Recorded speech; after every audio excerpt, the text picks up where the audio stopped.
जो पहलगाम में घटना घटी थी उसमें मेरे बड़े पापा और मेरा भाई की गोली खाकर शहीद हो गए थे। और उस टाइम मोदी जी ने वचन लिया था कि हम पाकिस्तान के आतंकियों को बदला लेके और ये जो 26 लोगों की मौत हुई है उन सब का बदला लेंगे। तो आज 15-16 दिन हो गए।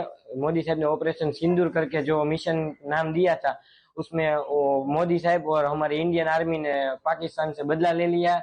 और पाकिस्तान ने जो हमारे हमारे पर दूसरी चढ़ाई की, दूसरे साइड से युद्ध किया, उसका भी उसमें वो लोग नाकाम रहे। और आज युद्ध के 3 दिन पूर्ण हुए और आज युद्ध को विराम दिया गया है। तो हम मोदी साहब और हमारी इंडियन आर्मी का खूब आभारी रहे।